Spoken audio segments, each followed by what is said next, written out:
One of my clients some years ago, British Airways, for a long time were a lousy airline. They got serious about customer service. When they got serious, won several awards. And then they made a very important strategic decision. They said, even though we're good, we can always be better. Told the ticket agents, keep all things exactly the same in service except add one detail. When you give back the ticket, use the customer's name. They'll feel welcome. It might be, have a great trip, Mr. Wilson. Hope you enjoy British Airways, Miss Hanson. In the 30 days they did that, their customer satisfaction scores rose a phenomenal 60%. The same thing applies to our home life. You go home maybe at 4 o'clock, 5, 6, 7, whenever it is. When you walk in the door, does your spouse say, hey, honey, you're home? Or does your spouse say, oh, it's you? It's the first need, making them feel welcome. And if, for example, you do the extra mile for your customers, solve this problem, find this paint mix, do whatever it is to make their lives better, and you do all those extra things, I'm sure you do, or you wouldn't be a winning team. Sometimes they're nice enough to say, thanks, appreciate it. When they say that to you, don't ever say something back like, oh, don't mention it, just doing my job, it's what I get paid for, no problem. That is not what winners say. Think about it. Someone comes in first place to the Olympics, gets a gold medal. You say, fantastic performance, great job, congratulations. And the person says, oh, no big deal, I tripped over the finish line. You'd think weird. Winners say things like, thanks, my pleasure, glad to be of service, thanks for the feedback, makes my day. What happens? You go away as two affirmed winners instead of put down losers. You listen to acknowledge the praise. For example, you go to some coworker and say, I'd like your help on this project. And the person says, that's not my... You feel put down or pushed aside. You go to somebody else and say, I have an idea for improving things. And they say, oh, we've never done that kind of thing before. We've always done it like this. We tried that back in 2012. On occasion, those can be legitimate comments. But most of the time they're said to shut people up, back off, and don't rock the boat. The price of too many killer statements, quite simply, is killed off attitude. Let's work on this. Would you stand up, please? Help me out. Which of those killers have you heard people say before? Yeah, probably heard all of them. Which ones have you heard most often? Number 15 says, don't have enough help.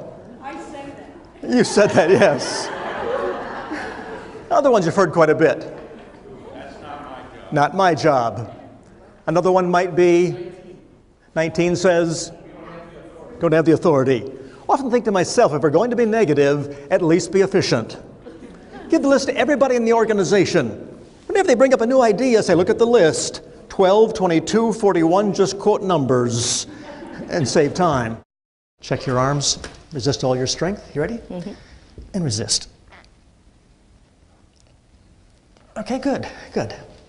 Don't think we've ever met before. No. Want to get a bit more acquainted. I'm curious, Joan, where you were born. Minneapolis. Oh, right here. Okay, this is hometown, Minneapolis. Mm-hmm. Great. And put your arms back up. Resist all your strength. Minneapolis, ready? And resist. Oh. You might consider leaving Minneapolis. Maybe. And where do you work? Thomson Reuters. Thomson Reuters. Okay, good. How long? 8 years. 8 years. Let's try that. Thomson Reuters, 8 years. Ready? Resist all your strength.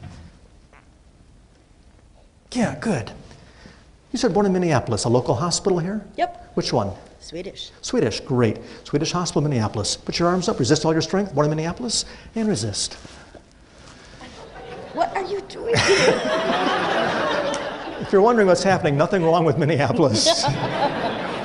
The reason your arms went down, whenever I asked you where you were born, mm-hmm. I had them just thinking in their heads out here, pretending that Joan is a jerk. Hey! They made the arms come down. When I asked you about your job, they're thinking that Joan is great. Think she's a good person, good sport? You think so? Put your arms up one more time and try it. Ready? Resist. Yeah, great, thank you. Brings it right back up again. You can go back. Thank you. Dr. William James. He's known today as the father of American psychology. From his whole lifetime researching at Harvard, what brings about great relationships on and off the job? wrote this big book of research. End of his life, he was dying. A friend sent him an azalea plant. In his weakened condition, wrote a note of thanks back for the plant. As he wrote the note, it suddenly dawned on him that the deepest craving in human nature was a craving to feel appreciated. So that is seldom, if ever, totally satisfied. Nobody gets too much praise, too much appreciation. So if you go out there and do that with your folks, your customers, you will have power. Not power over them, but power with them.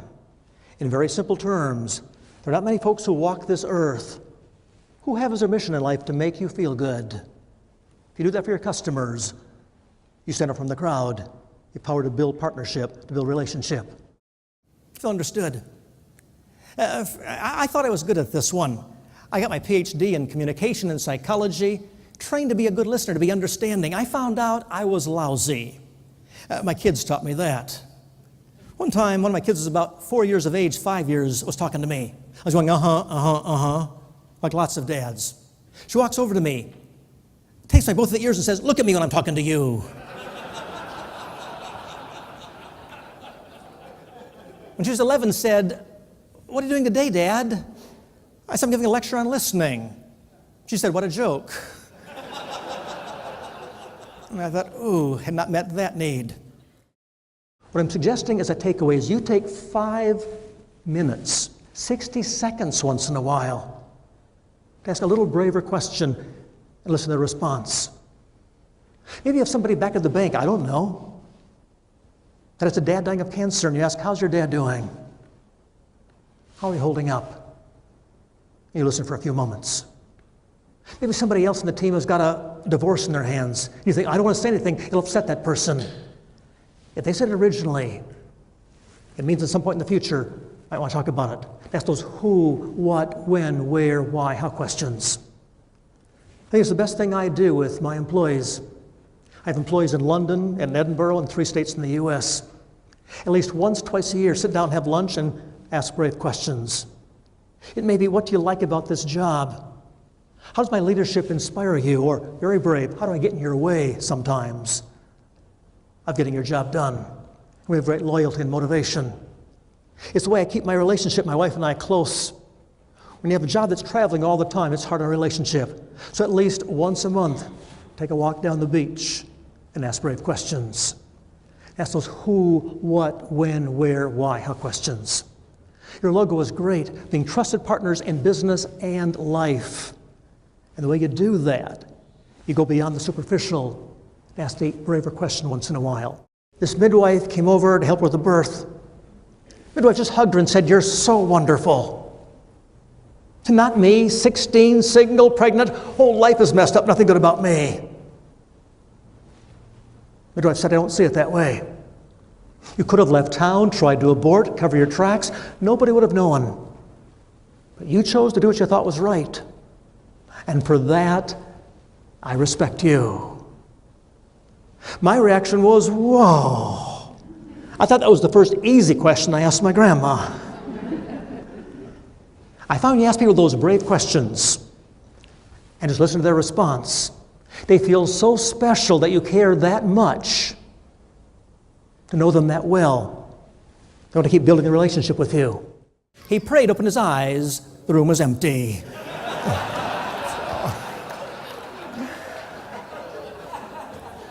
The moral of the story is quite simple. Coming to the conference is just step 1, getting information. Key thing is going back to work, taking some action. Hope you do. Thanks for being good sports today. Thanks so much. Thank you.